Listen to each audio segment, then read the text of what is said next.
Okay, GDPR.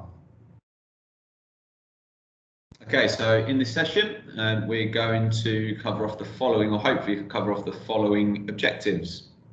We're going to hopefully give you an understanding of the meaning of the term GDPR and the 7 core elements that make it up. We're going to run through and hopefully give you some understanding of the company requirements linked to GDPR. We're going to understand and be aware of key documents and policies linked to GDPR within the business. And we're going to understand your own responsibilities in relation to GDPR and your role. Okay, so let's start off with some basic terminology and understand, because, certainly from my point of view, when GDPR first came up, I had no idea what it stood for, what it meant, and I think that's probably the best place to start. So GDPR, General Data Protection Regulation. So a fun fact, not so fun, but a fact. In simple terms, GDPR, General Data Protection Regulation, is a legal framework that sets guidelines for the collection and processing of personal information from individuals in Europe. The Data Protection Act in 2018 was the UK's implementation of the General Data Protection Regulation, and this was designed to modernise laws that protect the personal information of individuals. Why did this come in 2018? Simple reason really is that all of the previous data protection kind of frameworks and legislation were written pre kind of social media, all of the technology that we now have in relation to sharing information. It was vastly outdated. In essence, it's how we as a business and every other business and organisation act as a business and a group of individuals to ensure that we treat people's personal information in a careful and considered manner, and that we constantly review what information we have, are transparent about what information we have, and have good reason to have this information, and only use it for the right reasons. We all have a responsibility to be aware of this, and I'll try and go into a bit more detail as we run through. Just want to say, and for those people that are on this session live at the moment, I can't see any of you, so if anybody's got anything that they want to come in with, I will do a Q&A session at the end. Danny, if you wouldn't mind just monitoring chat, if anybody's got anything that they want to bring up as we go through, feel free to stick it in the chat bar, and Danny, feel free to come in at any point. There is a short video. Because we're recording this for future use, I'm going to bring the video in at the end when we come out of recorded mode, and it just means that we can watch that without any glitch, and hopefully it will summarise everything that I'm going to go through. GDPR key terms. So there are a range of key terms that are important when discussing and understanding GDPR. I'm just going to run through these quickly, just so that if we do use these kind of throughout the rest of the session, it makes sense. So personal data. So personal data is what we're trying to protect and deal with as part of GDPR. And personal data means any information relating to an individual who can be identified, such as by name, an identification number, location data, an online identifier, or to one or more factors specific to the physical, physiological, genetic, mental, economic, cultural, or social identity of that person. Personal data now goes all the way down to things like your IP address of your computer and your dial-in. So personal data is a very, very broad term, and depending on the specific situation, could go into any direction. Obviously, depending on the sector and what you do and what we do as an organisation will depend on which elements of personal data are being collected.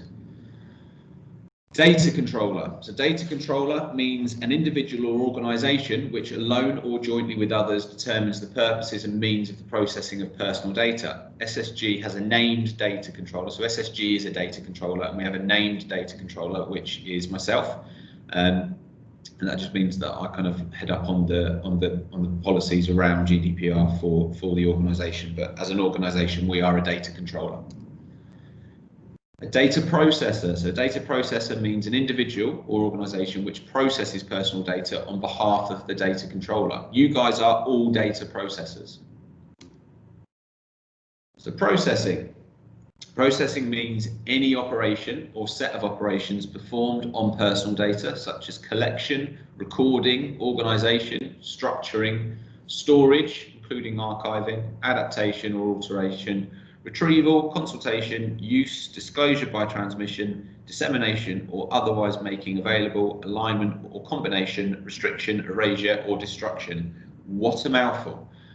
So in effect, you are processing data whenever you are using it. And lots and lots of examples across the company, but as a really simple one, at any point that you are perhaps involved in the enrolment process of a learner, you will be processing data in some way, shape or form through completion of documentation, completion of enrolment forms, adding those enrolment forms onto whichever systems we use, and I'll come on to some of these elements in a bit more detail later on in the presentation. But processing is in effect using the data. Supervisory authority. So supervisory authority means an independent public authority which is responsible for monitoring the application of data protection. In the UK, the supervisory authority is the Information Commissioner's Office, or ICO.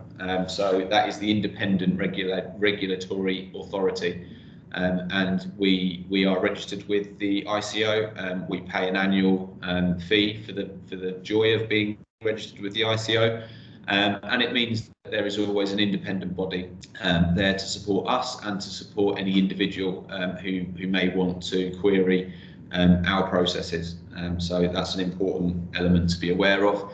Certainly be aware of the term supervisory authority, but also from your own perspective as data processors and being involved within the company as a data controller.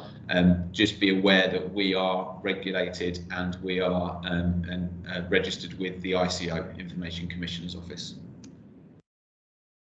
So there's some key terms that we'll probably use sporadically through the rest of this session.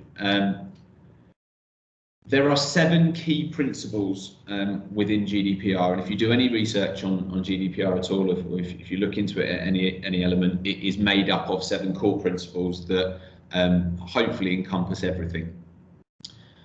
So the first principle is lawful, fair and transparent processing.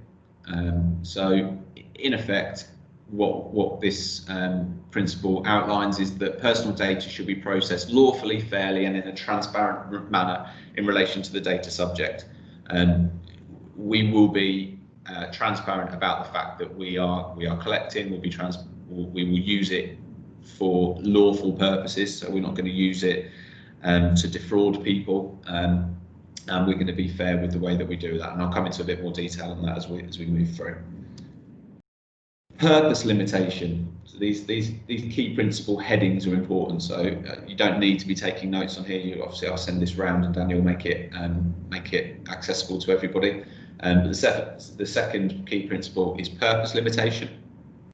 So the purpose limitation principle ensures that individuals' data is not collected for purposes other than those stated by the data controller collecting said data. For example, if a data controller collected an individual's data under the pretense of providing a service, but instead was collecting the data to sell to third parties, this would be a breach of the purpose limitation principle. So again, trying to make that a real world example for us, if we are enrolling a learner onto a program with us and we're collecting their details to be able to complete the enrolment process, but then we were taking all of our learners' information and data that we'd collected this year and selling it on via a third-party company to other training providers to utilise, or to anybody else to utilise for some form of marketing.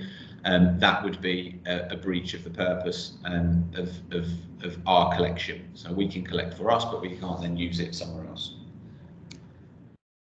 Data minimisations. This is quite an important one, and it's one that we regularly review, and this will be one that actually impacts you guys quite a bit. You'll notice often there will be an update to things like enrolment forms, registration forms, and often you'll look at it and think this is exactly the same form, but there will be a box somewhere. There'll be maybe perhaps a box that's not there. So in simpler terms, from a data minimisation process, we have a responsibility as data controllers should not collect any more data than is necessary for their stated purpose. For example, if a data controller was collecting data for marketing purposes, they may require an individual's name, email address, postal address, but they would not necessarily need their date of birth or marital status. Obviously, from our perspective, things like date of birth are really important because we're looking at whether or not learners are eligible for provision with us.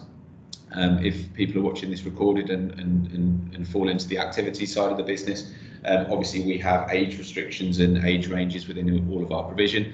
So those sorts of details are really important for us. But there may be other pieces of information that aren't relevant to our requirements. So we're ongoingly reviewing that, and we're making sure that the information that we're collecting is necessary. We work in an industry where actually we do have to collect quite an expansive range of information about an individual, so that we can kind of go through efficient IAG with them, and we can go through efficient history checks in terms of what prior learning has been done. So ours is fairly comprehensive, but if, for example, as given there, it was purely for marketing purposes, there is no reason at all that a marketing company would need to find out a person's date of birth or marital status. And sorry, that is something that we review annually. So we will review that. And when I say we review annually, it doesn't mean that we have a date in the year that we sit down and we review every single one of our forms, but it does mean that at least every 12 months we're reviewing what is on forms. Often that is governed externally by our partners and by our stakeholding prime funders, and by the wider governing bodies and awarding bodies that we work with. So that's an ongoing task that is regulated on a 360 basis. So the accuracy. So personal data should be accurate and, where necessary, kept up to date. Every reasonable step must be taken to ensure that personal data that are inaccurate, having regard to the purposes for which they are processed, are erased or rectified without delay. And that comes into something that we'll talk a little bit about later on. So it's our responsibility to ensure that what we're collecting is accurate, and where we find areas that aren't accurate, that we take the responsibility and look to make it more accurate where possible and where reasonable. Obviously, we can't be expected to know that somebody has moved house, for example, if they haven't told us that they've moved house.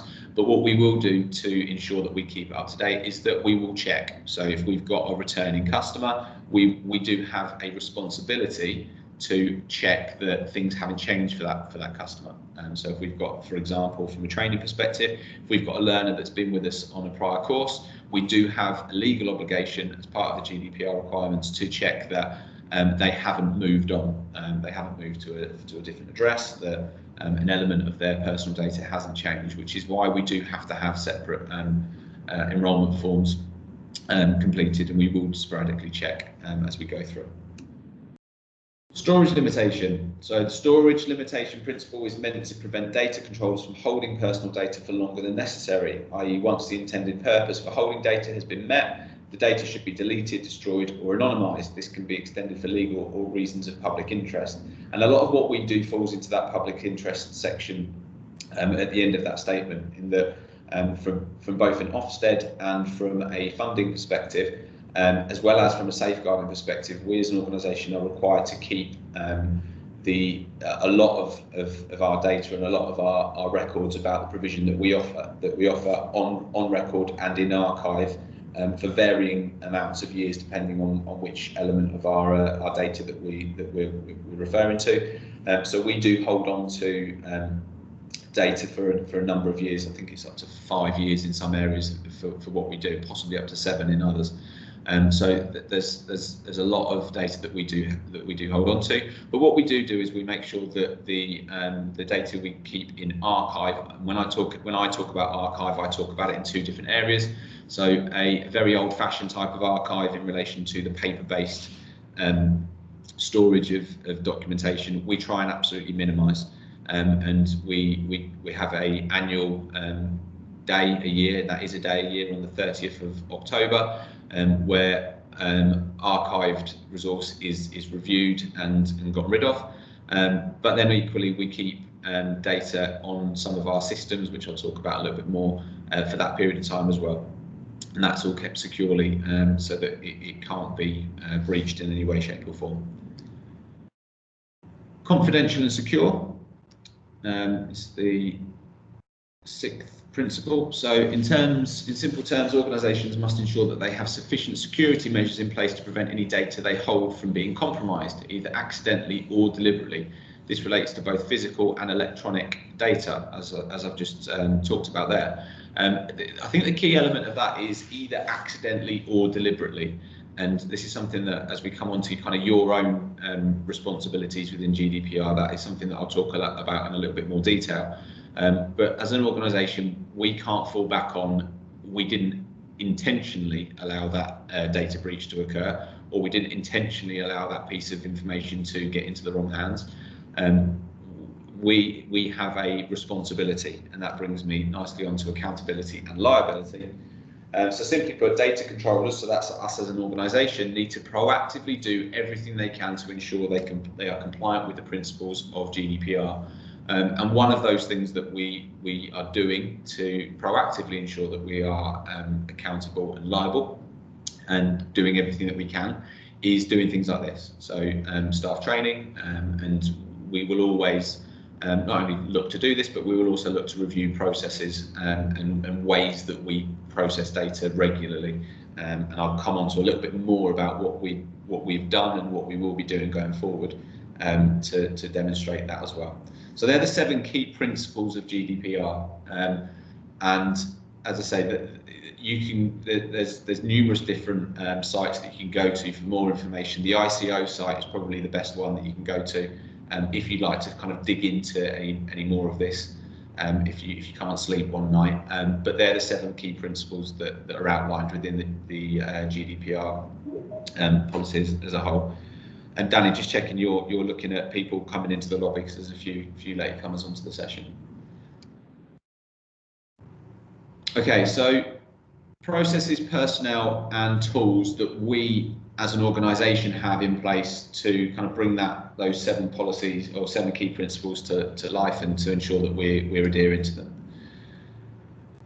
So data controller and data protection officer. So as a data controller, we have to have a nominated data protection officer, which is myself at the moment. It's our responsibility and my responsibility to, number one, ensure that the processes we have in place are there, but also to deal with any requests or any concerns that are raised on a GDPR level. I think at this point it's probably just fair to come in and just kind of give a little bit of steer and guidance, in that even after this session, you are not going to be a GDPR expert. I'm going to give you, in a moment, we're going to kind of run through some elements that relate to what an individual's rights are.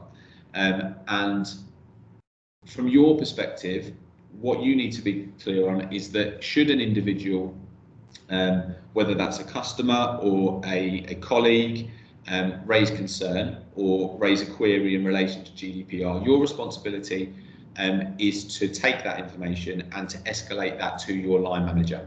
And that will eventually work its way through to the data protection officer, which at the moment is myself, and we'll then be able to come back with a response and a suitable response.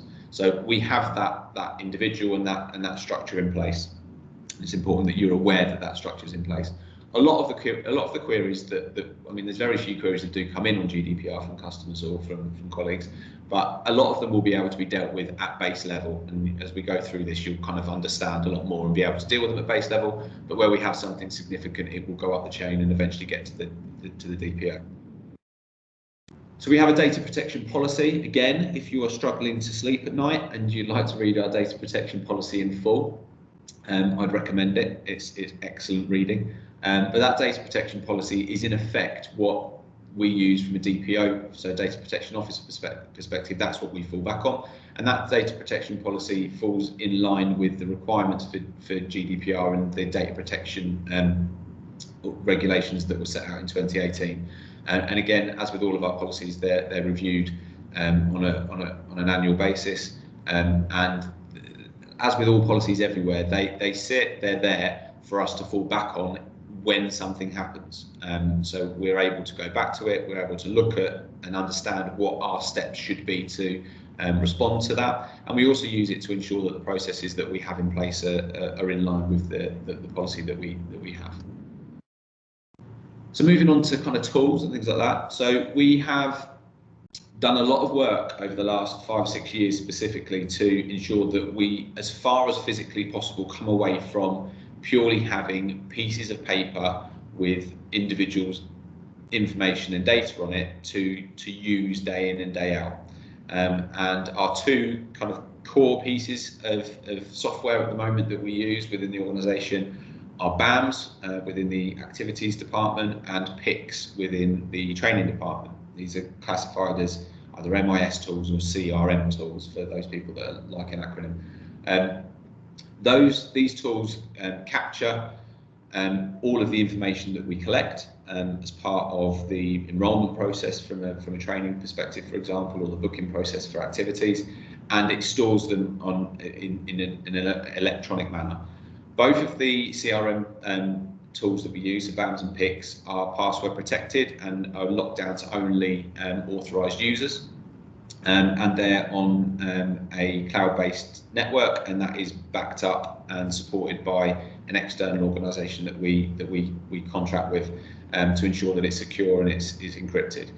So that really does support us in terms of ensuring the data that we collect is done safely and is stored safely. I'll come on to the paper-based element in a moment as we go through. So a lot of information is obviously passed through and could be passed through on email. Now, that doesn't mean that everybody's or a customer's entire data set is passed via email. It's not. But as we've kind of looked at and looked at the start in relation to what makes up personal information can be as much as or as little as a name. So we know that there are lots of emails backwards and forwards every single day, particularly internally, that have people's names, dates of birth, phone numbers, things like that on them. So it's important from our point of view that we have a monitored and encrypted email domain. So we're not using something like a Hotmail or an external, a free-to-use email platform, which is why it's important that as you come on into the company, you will be, if you're working with any data, you'll be given a SSG email. It's also very important that you don't use your own personal email at any point for work purposes. The emails that we have are hosted by our ICT company that monitor and ensure it's encrypted, and it means that it is secure. We do occasionally have emails with an external organisation, for example, funders and things like that, or we have to send more sensitive information or information as a whole, where we choose that we'd like to use an encryption service for that email. And we'll do that generally where it's external. And we have a number of paid-for encryption services that we use in partnership with places like local authority and other stakeholding organisations to ensure that we just have that additional layer should we so need it. Realistically, is that needed? Not really with encrypted email, but it's an additional layer of security where we feel it's appropriate to do so and provides just that little bit of peace of mind. So People HR is another piece of software that we use to ensure that we are GDPR compliant, and it's really important for your own data. So as an individual, as an employee, your data is also treated in line with GDPR, and you'll be able to read up a bit more on how we handle your data on section 31 of the handbook, which again I'm sure you've read cover to cover. Really excellent reading. So that's in section 31, and it talks about how we handle your data. But People HR, we brought in a number of years ago now, but we're really starting to ramp up the usage of it, and that just ensures again that your own personal data isn't sitting in a filing cabinet somewhere and on a desk somewhere. It's within People HR. Again, the users have different layers of access to it, and it means that only trained and authorised individuals can access levels of data. CPOMs, which I think you've got a session on either later on today or yesterday or Friday, I forget, but most of you will now be yesterday. Thank you, I know I've seen it. So CPOMs, most of you will be either users of this or familiar with this now. So again, it allows us to ensure that, particularly in our industry, where we are collecting a lot of sensitive personal information, so come away from the basics, but CPOMs captures, as we know, very qualitative personal information about individuals and situations. So it's important, again, that we as an organisation invest finance into that and ensure that we're able to handle that effectively, efficiently and securely, and are also able to share that with the relevant people externally without a risk of compromise. And CPOMs has allowed us to really move forward with that. So it's a key element of our GDPR processes. So we do, though, as you all are very, very well aware, have paper-based documentation that we have to collect information on in the initial instance. No doubt, as we go through the next couple of years, and certainly with the backdrop of the pandemic that we're in at the moment, this will be continued to be looked at.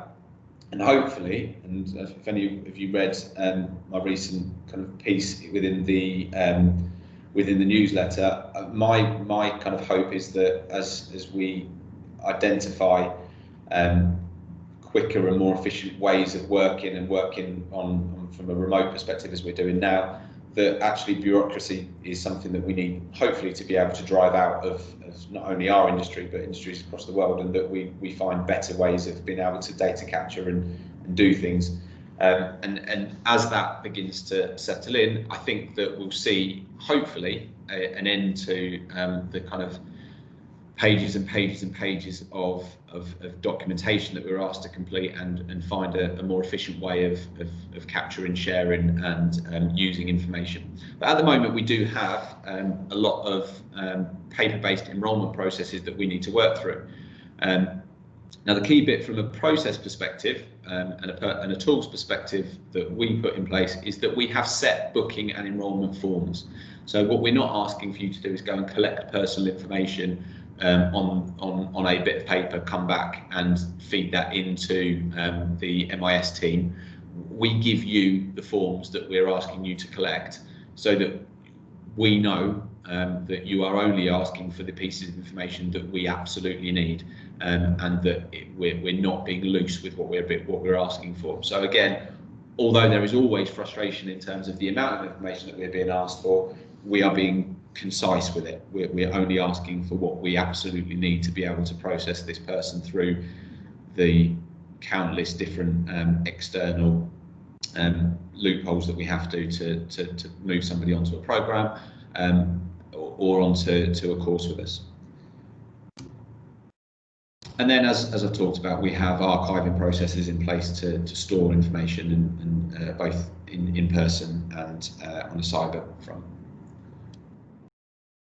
Okay, so let's move on to an individual's rights, because I think this is probably the area that a lot of people are most confused about, and a lot of people worry the most about. I think we all heard back in 2018 when GDPR came. In fact, GDPR was already in at that point, but when the UK adopted and started to use GDPR more efficiently and in line with their data protection legalities, I think this is where everybody really started to look and want to query, do I know enough?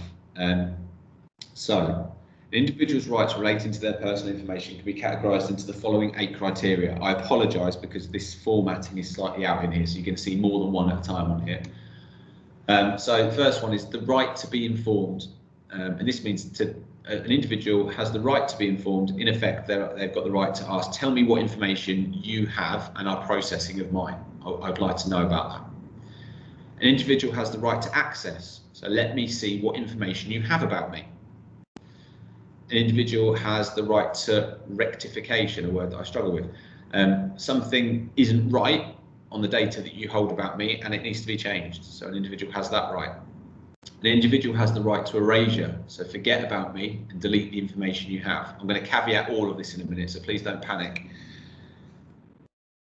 The right to erasure, a little bit more detail on the right to erasure, does not apply if processing is necessary for one of the following reasons: to exercise the right of freedom of expression and information, to comply with a legal obligation, for the performance of a task carried out in the public interest or in the exercise of official authority, for archiving purposes in the public interest, scientific research, historical research, or statistical purposes where erasure is likely to render impossible or seriously impair the achievement of that processing, or for the establishment, exercise, or defence of legal claims. So a really great and obvious example of this for us is that we wouldn't be able to process a customer. So a learner, for example, calls us and says, I'd like you to delete and forget about the data you hold on me in terms of the qualifications that I've just done with you. We couldn't do that for obvious reasons. It's within the public interest that we keep accurate records on a qualification that an individual's got, and we have to share that with numerous different partners from a central countries and governmental record keeping in relation to education. So that would be a really obvious example of that.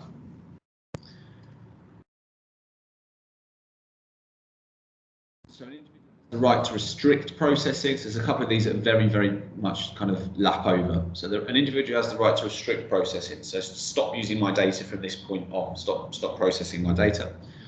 An individual has the right to data portability. So an individual now has the right to ask an organisation to share their information with another organisation to make it easier. So, for example, an individual does a course with us and then moves over to Bedford College. They've got the right to ask for their information to be shared from us to Bedford College to allow it to be easier for them to enrol.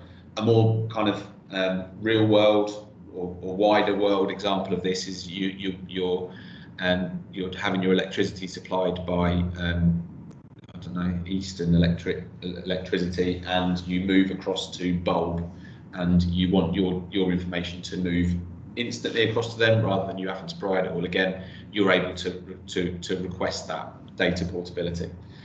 The right to object to processing. So again, it crosses over with restrict processing. So you're able to object to the use of your information to continue processing, and that links quite nicely into the right to oppose automated profiling and decision making. So a lot of organisations will use your data to automatically make a decision on whether or not that you can access something or can do something. Again, you have the right to oppose automated profiling and decision making on your behalf. Really important note with all of the above. So every single one of them is an individual's right to ask for all of that, or for any one element of that.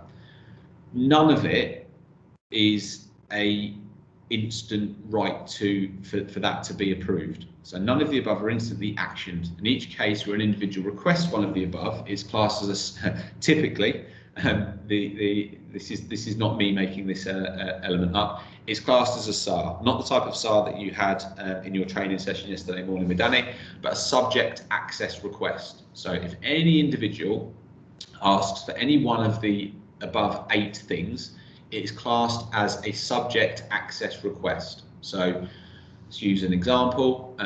A learner contacts our MIS team, contacts Chelsea's team, for example, and says, I'd like you to tell me every single element of information that you hold on me. That is not, A, it's not a quick job to do, and B, we need to, before we give that information across, we need to put that through a subject access request for obvious reasons. The number one reason for that is that someone rings up and asks for that. We don't actually know if that individual is the person that they are saying it is, and we would have to go through a process. So all subject access requests are considered by the data controller, and that moves through to the data protection officer to formally respond. So that we have a process of response for a SAR that we have to follow, and that is written. So none of this should be accessed, should be actioned instantly, and certainly none of this should be actioned in a non-formal way. Any any element of this is a formal request and is classed as a SAR, subject access request. I can't give a kind of a percentage to how many of these would be approved and non-approved. It is all down to the specific SAR that comes through. To give everybody a kind of a broader kind of understanding of the frequency of this sort of thing, is we've never had a formal SAR that's come into us. We've never formally had an individual that has challenged their GDPR status with us. And bearing in mind we have however many hundreds of learners a year, nearly thousands of learners a year, from a training point of view, and certainly thousands of children that come and work with us and access provision and organisations. These things are incredibly rare, and what tended to happen is back in 2018, where this became a real kind of topic in the public eye. At that point, a lot of organisations, us included, actually proactively contacted our customers to inform them that we have updated our processes and updated our GDPR response, and gave them the information about how we do what we do, what we use information for, and that stopped a lot of the kind of initial panic around GDPR for individuals. And on the vast majority, we don't see any of this come through. However, if it does, you're able to confidently respond to anybody by asking them to formally request what they're looking for. They can do that in writing, and then at that point we push them into the subject area request, so the SAR process, and we would then respond formally from the DPO perspective. So your responsibilities as staff members working in whichever role you're in, because we all have a responsibility as individuals in relation to GDPR. So your first responsibility is to follow processes relating to the completion and storage of documentation. So whether you are an individual who works with a piece of paper in relation to enrolment documentation, whether you're somebody who works within the MIS team and the processing information on PICs or on BAMs as a bookings part of the team, whether you're using CPOMs, whether you're using information at any level, whether you're completing an accident report form, we ask you to follow the processes. And some really simple kind of examples of this are, if we give you forms to complete, we want you to complete it on that form. We don't want you to complete it on a blank piece of paper and then transfer it to that form later on. If you're working in the office and you're taking information over the phone, we don't expect you to be scribbling that down on a blank bit of paper and then transferring it onto the formal piece of paper or onto the formal system.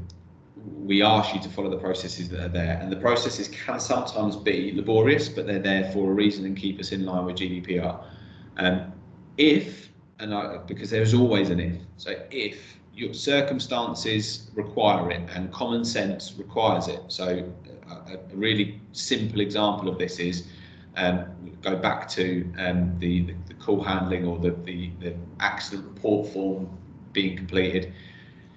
You have no choice but to use something outside of the process. Then you are then taking a personal responsibility to ensure that the way that you've captured that information outside of the processes that we have put in place is instantly destroyed and instantly shredded, for example. And you are then taking that responsibility yourself.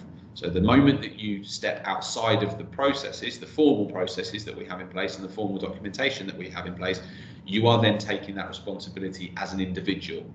So it's really important that you understand that and that you are taking that onus as an individual, which is why we always ask you to follow the processes that are in place. And if you're ever unsure on a process or following this training, if you ever think, well, actually there might be a loophole here because I sometimes have to do this or I sometimes have to do that, we'd ask you then to escalate that to your line manager as a concern from a process point of view, and then that process itself can be reviewed, which is why it's important we do things like this, because by putting it on your radar, you might be able to see something that is a loophole that we might not see from a data controller perspective. So, sorry, I've just jumped ahead and talked about the next point. So don't make notes of individuals' information, personal data, use the approved docs. Only use approved systems and platforms to record and send information. So again, a really kind of common theme on this, for those people that have been around for a few years now, we really clamped down a few years on the use, for example, of WhatsApp for sharing of things like attendance and things like that. We had set groups that were set up. Now, WhatsApp is technically an encrypted service, but it's not.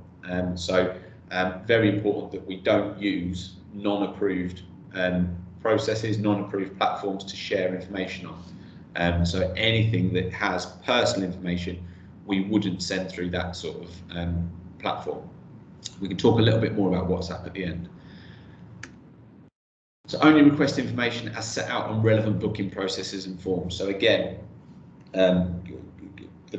the most obvious kind of examples of this are when we're collecting the initial information from an individual, and often often this is very black and white, because when we're enrolling people, it is black and white information that is on a form. Where this, I think, could become more challenging, or not, probably challenging is the wrong word, but where you could get closer to the line on this is where individuals are carrying out IAG. So you're carrying out an information, advice and guidance session, you're talking with prospective learners, and as part of that, you're gathering information about that individual. And we ask you to capture a profile of the individual. Now, there is nothing wrong with that. There is nothing wrong with if a customer tells you something about themselves that is outside of the core boxes, that's fine, because we have boxes on enrolment forms that ask about personal situations, ask about kind of what their likes and their dislikes. It's very qualitative. And that is absolutely fine, because that is helping us to build a picture of the individual so that we can tailor their learning for that individual. So please don't worry about, am I suddenly capturing too much information because a customer's told me that they've been through mental health issues, or they've got a personal situation that's going on. We're getting close to safeguarding, things like that. That is absolutely fine in our industry. If we were working in the gas and electric industry and we're asking for that sort of things, that's not appropriate, because we don't need that information to provide gas and electric services.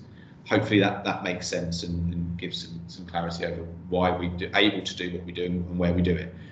Where we have to be very careful is that when we're gathering that information, we are only recording it on the approved platforms as discussed and as I've outlined previously on this presentation. So another of your responsibilities is to know the 7 key principles of GDPR that we went through earlier on, and remain conscious, and if in doubt, report it up to your line manager. So again, you don't need to have them ingrained in your mind. You don't need to be able to spiel out the 7 key principles. But what you do need to have is a basic understanding of GDPR, which you will have off the back of this session, and know that if you have any doubt, that you report it up to your line manager, and that is your key responsibility. Okay, so I'm just going to come out of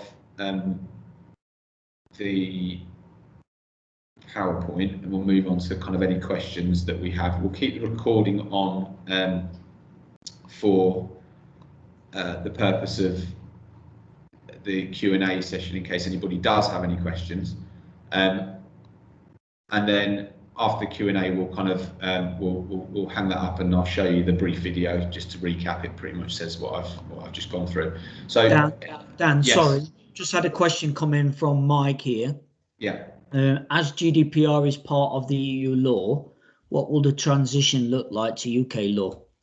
Yeah, also, really good question. can we make our own policy easy to find on our website?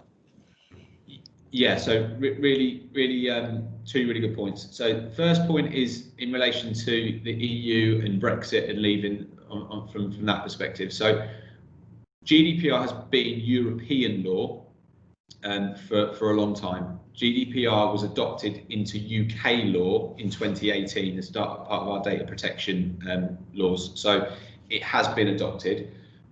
I don't pretend to be a EU or Brexit expert, but my understanding now would be that if we so wish, now we are outside of that, we would be able to amend that law. Obviously, that would be for the powers that be.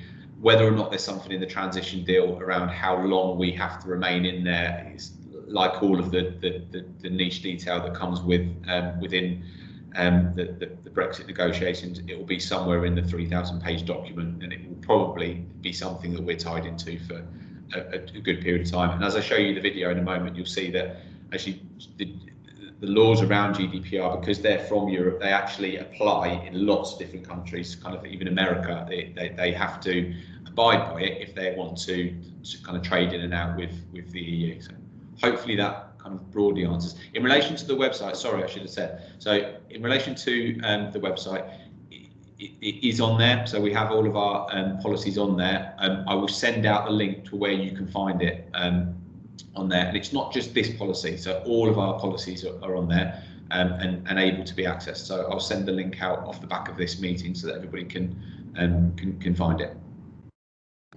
Any other questions on the chat before I kind of open it up, Danny? No, that was it. Cool. Yeah, does anybody want to ask anything? I'm very aware that this is not the most exciting subject. Emma Graham, thank you. Go on, Emma. Don't stitch me up with one that I can't answer.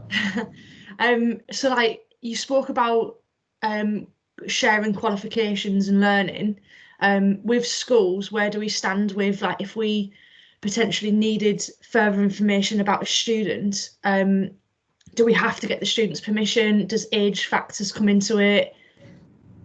Yeah, so in terms of prior qualifications, we, and Chelsea, you may need to come in with me and help me with the language on here, but what we can't do at this point is we can't ring Bedford College and say, can you tell me what qualification that person had? We would need the learner to authorise Bedford College to be able to share that. So it's always controlled by the individual. Where in education we have something a bit special is that within education, everybody's educational history is bookmarked and rubber stamped, and we're able to look at that on the platform, Chelsea, that is called, unmute yourself. The LRS platform. Yeah, qualifications. Yeah, we do. When we go and do the prior learning checks, what's that? Yeah. LRS. I can't think what it abbreviated to. There is a platform that we can do. You know the one, Emma. You know the one I use. Yeah, it's just Lars, isn't it? The Lars thing. No. Yeah, it brings up all the codes that they've done previously and where they've had their education. Oh, the TRL. Yeah. Personal learner record. Yeah, personal learner record. So we are able to, and every educational institution is able to check a learner's history in terms of what they have achieved qualification-wise, and that's really important because otherwise we might be putting somebody onto something that they've already achieved. That would be double use of public money, or it might be that we're putting somebody on something that is the wrong level, for example. So we're able to see that, but we're not able to have we're not able to ask for the specific information from another organisation without the authorisation of the individual, if that makes sense. I can see a hand raised somewhere. Is that Mike? Hi, Dan. Just a quick question about approved platforms. Are we Padlet and Google Classroom? Right, we use Padlet for sensitive information, IAG videos, and we use Google Classroom for registers. Is that approved platforms? Yes, it is, and I probably should have been clearer on the PowerPoint. So we have away from the kind of centralised platforms that we have. I tried to concentrate mainly on the cross-company elements that sit centrally. So your line managers will be introducing. I know that, like, for example, Google Classroom and Padlet is part of the training this week. So we're constantly trying to evolve our GDPR processes to be able to be more secure. So the introduction of Padlet and Google Classroom, which is obviously very, very timely at the moment, is coming in to support us within this. So absolutely, those platforms are GDPR compliant. We as they're being adopted, we'll be adopting them into our policies. So yes, absolutely. Thank you. Just to go on top of that, so in terms of how they are, there's multiple layers, and you'll probably see multiple layers as you go through things like Padlet. So I know a few of you have messaged me saying, oh, this Padlet's been set up, but I can't do this or I can't do that. I can't edit it. Can you give me the rights to do that? That's all part of that. Also, the fact that you can have different types of Padlets. So some of our Padlets that are customer facing, they're what you call a public Padlet. So that means that anyone can kind of access the information within that. The other Padlets that we have, you can have different levels of kind of protection. So you can have something that's called a secret Padlet, which is just something that only the person that has the link to that can access it. Other things on Google Classroom are things like joining keys. So I know that all of you will have got my email yesterday about joining the classroom. So you have to click on that exact link that will only come from me sending it to you. And also you have a joining code that you can type in, and then that means that it's kind of protected on that front as well. So just a few ways of where GDPR becomes probably more apparent within our operations and not just a lengthy piece of wording to read. That's where it really comes to life, where you can actually see what it is on a day-to-day basis. Definitely. What I would just say to everybody is that the use of, we have more and more online platforms now, and where we have an ongoing responsibility, and it sits at all levels really, but certainly within the managers from an operational perspective, is where we're diversifying our use and bringing in things like Padlet to use. The important element that we talked about, the important kind of key topic is the appropriate use. So what we wouldn't want to see is a Padlet being used to duplicate a learner's entire personal information record. That should only really be seen within our two centralised systems, our PIC system and our BAM system. The Padlets and things like that will no doubt carry some personal information, but it needs to be specific to the purpose of that Padlet. So that we don't end up duplicating whole records. So the use of things like that to share information is fine, and to store information is fine, but what we have to all be aware of is where our central records sit, and those central records sit either within PICs or BAMs. Anything else from anybody else? No. That's good. Hopefully I've bored you all to tears. It's one of those things that, from a GDPR point of view, it's very unlikely that it's going to ever become a real here and now factor for you. Hopefully today gives you a little bit of confidence in terms of what we do as an organisation, and also what you would need to do should you be questioned on anything, and that the process is. I'll send out, I'm sure Danny will probably send this out off the back of it, and I think it's going on the YouTube channel from a training point of view. So if you ever do kind of come into it and you want to touch base back into it again, feel free. Equally, if you want to use any of the content to kind of share within lessons, because I know it's something that potentially you might want to be delivering to some of your adult groups, for example, but feel free to do and use. And if you've ever got any queries about a specific incident that you want to just come to me on, feel free. Obviously, we've talked about escalating up through the line management, which is right. But if you want to find me an email or anything, if it's not time sensitive, feel free to as the DPO. And off the back of this, I'll send out the data protection policy so that you've all got access to that. So Dan, if we want to stop the recording, I'll just